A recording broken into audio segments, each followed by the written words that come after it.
Halo teman-teman semua, perkenalkan nama saya Februari dengan NIM 10202306. Di sini saya akan memaparkan materi tentang pengembangan instrumen penelitian dan teknik pengumpulan data dengan penggunaan Mendeley Zotero dan EndNote.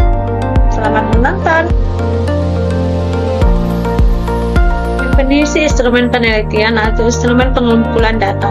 Instrumen penelitian adalah pedoman tertulis tentang wawancara atau pengamatan atau daftar pertanyaan yang disiapkan untuk mendapatkan informasi. Instrumen itu disebut pedoman pengamatan atau pedoman wawancara untuk kuesioner atau pedoman dokumenter sesuai metode yang perlu digunakan. Instrumen pengumpulan data adalah alat yang digunakan untuk mengukur data yang hendak dikumpulkan. Instrumen pengumpulan data ini pada dasarnya terlepas dari metode pengumpulan data. Bila metode pengumpulan datanya adalah interview, wawancara mendalam, instrumennya adalah pedoman wawancara terbuka atau tidak terstruktur. Bila metode pengumpulan datanya observasi atau pengamatan, instrumennya adalah pedoman observasi atau pedoman pengamatan terbuka atau tidak terstruktur. Begitupun bila metode pengumpulan datanya. Adapun dua jenis data yang dimaksud menurut Sugiono antara lain yang pertama data primer, yaitu data primer adalah sumber data yang langsung memberikan data kepada pengumpulan data, dengan kata lain sumber yang dapat langsung dari lapangan atau tempat penelitian. Yang kedua data sekunder. Data sekunder adalah sumber data yang tidak langsung memberikan data kepada pengumpulan data, misal lewat dokumen. Data sekunder juga dapat berubah menjadi bulletin, buku-buku kajian teori, jurnal penelitian, dan skripsi dan tesis mahasiswa. Beberapa jenis instrumen penelitian serta yaitu yang pertama tes. Tes dapat berupa serangkaian pertanyaan, latihan, lembar kerja, dan lain sebagainya yang memiliki tujuan alat ukur keterampilan, inteligensi, kemampuan, hingga bakat yang dimiliki oleh suatu individu atau kelompok yang menjadi subjek penelitian. Yang kedua, angket atau kuesioner. Kuesioner adalah angket yang merupakan alat pengumpulan data melalui jumlah pertanyaan tertulis, digunakan untuk memperoleh informasi dari individu atau kelompok tertentu. Orang yang kalian tuju untuk mendapat informasi tersebut dikenal sebagai responden. Wawancara atau interview merupakan kegiatan tanya jawab antar dua orang untuk mendapat informasi atau ide mengenai topik tertentu. Wawancara digunakan oleh peneliti untuk meneliti keadaan seseorang yang biasanya tidak terjawab apabila adanya melalui angket atau kuesioner. Keempat, observasi. Dalam istilah penelitian, observasi diartikan sebagai kegiatan pengamatan secara langsung menggunakan seluruh panca indera. Observasi dapat dilakukan melalui tes, kuesioner, ragam gambar, hingga rekam suara. Dapat melakukan observasi terdapat pedoman atau paduan yang biasa disebut lembar observasi yang berisi daftar jenis kegiatan pengamatan. 5. Dokumentasi instrumen penelitian. Dokumentasi merujuk pada barang-barang tertulis. Instrumen ini memungkinkan peneliti memperoleh data melalui penelitian bertahap beda-beda tertulis seperti buku, majalah, catatan harian, artikel, video, dan lain sebagainya. Yang keenam, forum group desk atau FGD. Pengumpulan FGD bisa disebut juga dengan diskusi kelompok terarah.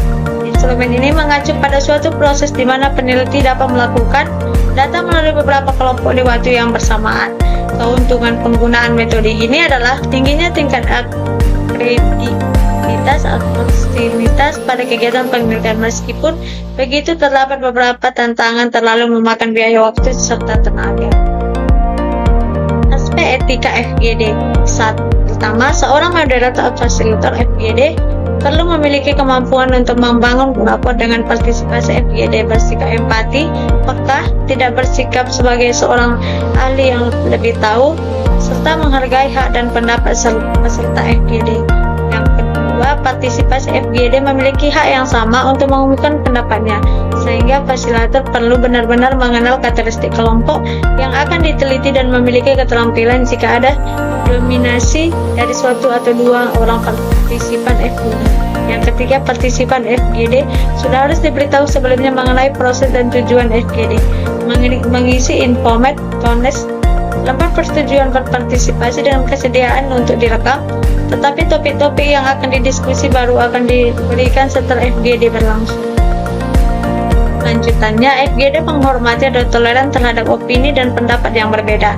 Sebagai moderator FGD, peneliti tidak dibenarkan memberikan tanggapan yang menyebabkan partisipan merasa tersudutkan, malu, merasa tersinggung, atau merasa bersalah.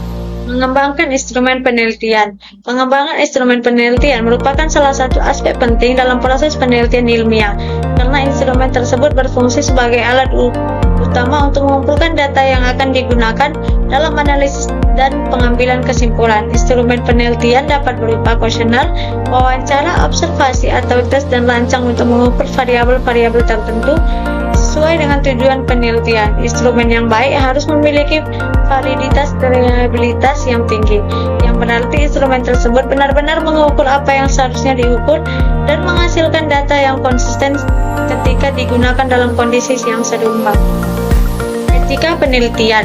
Etika penelitian adalah pertimbangan rasional yang mengenai kewajiban-kewajiban moral seseorang peneliti atas apa yang dikerjakannya dalam penelitian, publikasi, dan pengabdiannya kepada masyarakat.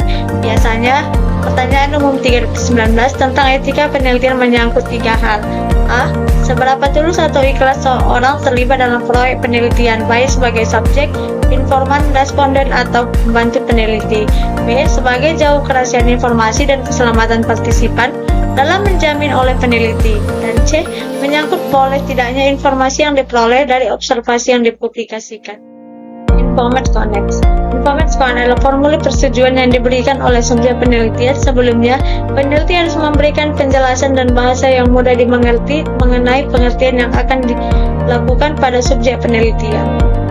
Informant Connect mengandung 3 komponen. Yang pertama, calon partisipan diinformasikan sehingga paham akan keterlibatan mereka sebagai subjek.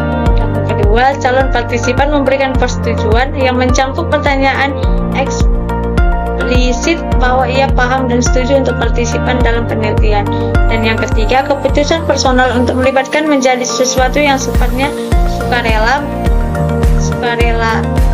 tekanan fisik maupun tekanan psikologis. Pengumpulan data observasi. Metode pengumpulan data di mana peneliti mengamati dan mencatat perilaku, kejadian, atau situasi yang relevan dengan penelitian secara berlangsung. Observasi dapat dilakukan secara partisip atau non-partisip.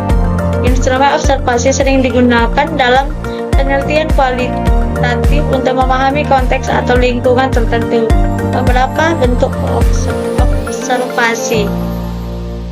Observasi partisipasi adalah metode pengumpulan data yang digunakan untuk menghimpun data penelitian melalui pengamatan dan penginderaan di mana peneliti terlibat dalam keseharian. Observasi tidak terstruktur ialah pengamatan yang dilakukan tanpa menggunakan pedoman observasi, sehingga peneliti mengembangkan pengamatannya berdasarkan perkembangan yang terjadi di lapangan. Dan yang ketiga, observasi kelompok ialah pengamatan yang dilakukan oleh kelompok tim peneliti terhadap sebuah isu yang diangkut menjadi objek penelitian. Pengumpulan data wawancara. Wawancara adalah metode pengumpulan data di mana peneliti berinteraksi langsung dengan responden melalui pertanyaan-pertanyaan yang diajukan secara lisan. Wawancara dapat bersifat terstruktur, demi terstruktur, atau tidak terstruktur. Langkah-langkah wawancara: yang pertama, menetapkan kepada siapa wawancara itu akan dilakukan. Yang kedua, menyiapkan pokok-pokok masalah yang akan menjadi bahan pembicaraan. Yang ketiga, mengawali atau membuka alur wawancara. Yang keempat, melangsungkan alur wawancara. Yang kelima, mengkonfirmasi ikhtisar hasil wawancara dan mengakhirinya. Yang keenam, menuliskan hasil wawancara ke dalam catatan lapangan. Yang ketujuh, mengidentifikasi tindak lanjut hasil wawancara yang diperoleh. Baik, di sini kita masuk soal kasus yang pertama. Seorang mahasiswa sedang melakukan penelitian tentang tingkat kepuasan pasien terhadap pelayanan pendaftaran tempat pendaftaran pasien wawancara. Mahasiswa tersebut membagikan daftar pertanyaan teoritis kepada pasien yang sedang menunggu antrian untuk dijawab secara mandiri. Teknik pengumpulan data apa yang digunakan dalam kasus ini? Di sini bisa kita lihat jawabannya, teman-teman. Di sini jawaban yang paling tepat itu ialah C, kuesioner atau angket. Kasus yang kedua, sebelum instrumen peneliti rekam medis digunakan untuk mengambil data yang sesungguhnya, peneliti melakukan uji coba terlebih dahulu kepada 30 responden. Hal ini dilakukan untuk memastikan bahwa instrumen tersebut benar-benar mengukur apa yang seharusnya diukur dan konsisten. Saat dilakukan berulang kali, dua syarat utama yang dipenuhi oleh instrumen tersebut adalah, di sini bisa kita opsi jawabannya. Jawaban yang paling tepat itu ialah B, validitas dan rehabilitasi. Kasus yang ketiga atau soal kasus yang terakhir, peneliti mengumpulkan data dengan cara berbicara langsung kepada narasumber menggunakan daftar pertanyaan yang sudah disusun secara rinci dan akurat. Teknik pengumpulan data apa yang digunakan? Di sini bisa ketik opsi jawabannya teman-teman. Jawaban yang tepat itu ialah wawancara terstruktur. Baik, sekian pemaparan dari materi saya. Jika banyak tutur kata yang salah dalam saya memaparkan materi, saya minta maaf. Salam santai Elizabeth. Bye-bye.